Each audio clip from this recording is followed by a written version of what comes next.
Jesu Kristo. Kanjeza nazamini fisa uma sibuke Evangeli Jomalonjo Lucas chapter 2 verse 22 ya 32. Kwansi seziphelile isoku sekufanele umina uba ahlanjululwe ngokomthetho kaMose. Funa uqala lapho kwansi seziphelile izinsuku. Mhlawumbe yokuqala efisa ukuyakuyona inkonzo yokwazi ukuthi ongapheli yahlola. Kuzo zonke izinto osudlule kuzona, kuzo zonke izinto ezenzeka empilweni yakho, bengifisa ukuba namhlanje umdedele uNkulunkulu ekutshela ukuthi sesiphelile isikhathi sokuhlupheka kwakho. So njalo ngelinye ilanga uNkulunkulu uma ekhuluma nabantwana bakwa-Israyeli uthi kubona bebhekene nolwandle beflathelwe bebheka abakwaSegibhithe bezabona athi obhala kahle ngiyanicela nibheke emuva ngoba labantu elibabona manje angisophinde babone.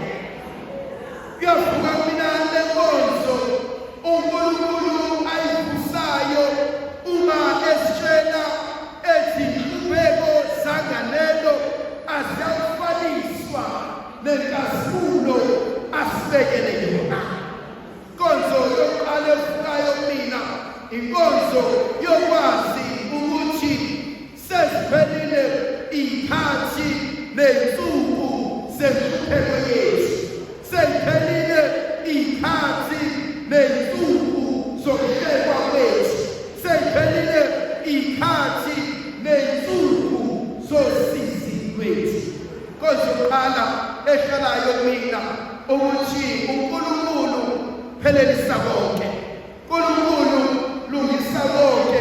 Athi encwadini ka-Exodus athi bheka ngizwile ukukhala kwabantu bami nenyembezi zabo sengizwile.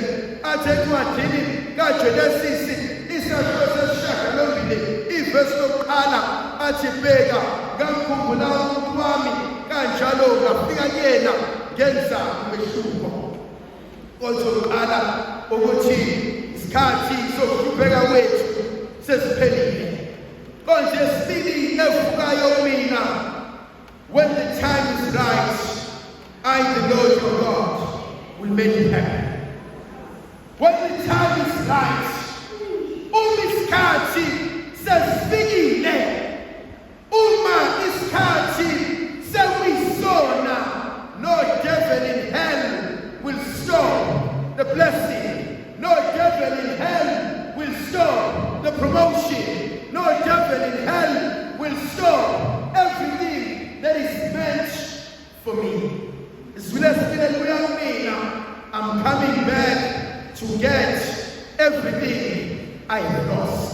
Izolfamina, izothatha konke okudliwe isikhonyana. Izolfamina, izobonga konke inkosi engibekele kona.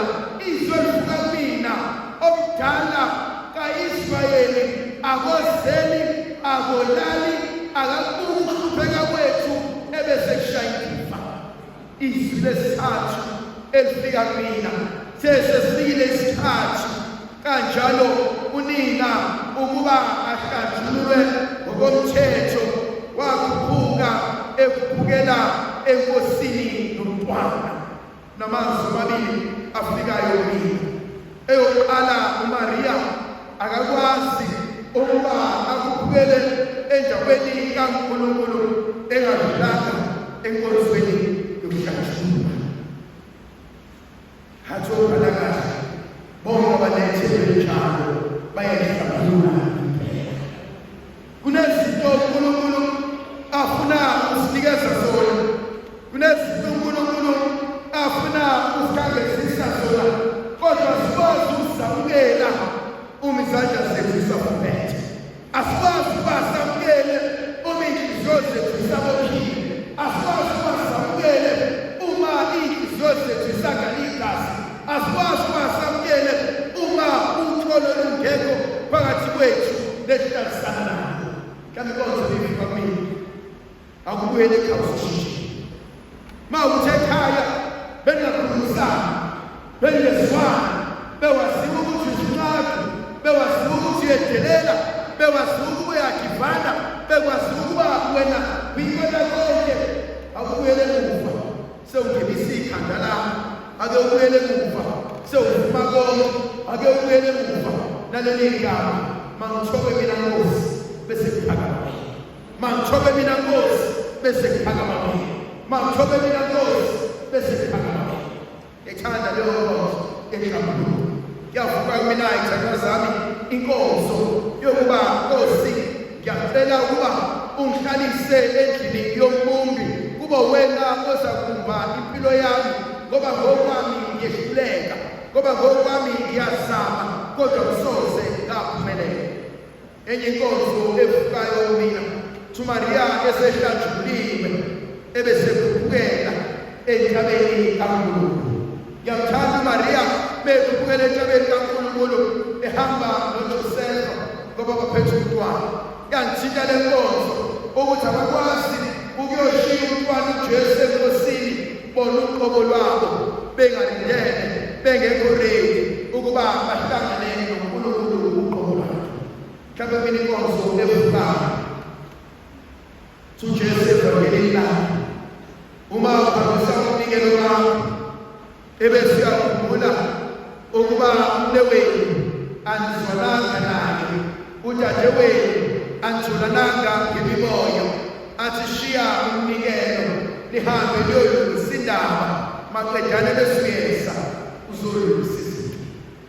Kuyavuka mina izitho zami seziningi imvuselelo sizihamba selishinyela imizwi kaNkulunkulu athi uMose sibheka siyafika izulu lapho izwi kaNkulunkulu yaba injalo athi intombi ziyawuzulaza athi lezizwe ziyawuzulaza athi ziyawufuna izwi kaNkulunkulu kepha basebathola. Kuyavuka mina izitho zami ukuba basashumayela izwi kaNkulunkulu mhlawumbe belebele inkonzo. I cannot give what I don't have. I cannot give peace if I don't have peace within myself. I cannot give utholo uma ngingenalo utholo within myself. I cannot do uNkulunkulu if ungakwazi ukwenza uNkulunkulu noNkulunkulu ungempilo yakho. Sekuba khona inkonzo evukayo ibuka uMaria ehamba noJosefa beyidla uNkulunkulu beyophelelisa uhlelo uNkulunkulu bese kuba inkonzo kaJosefa, the faithfulness of a man ongayizalanga ngengane.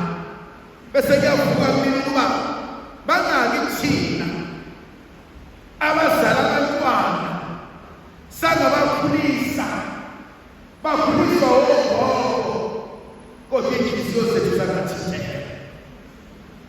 Bangaki thina abazala abantwana bakhuliswa ogogo sajaha ukuya emshadweni.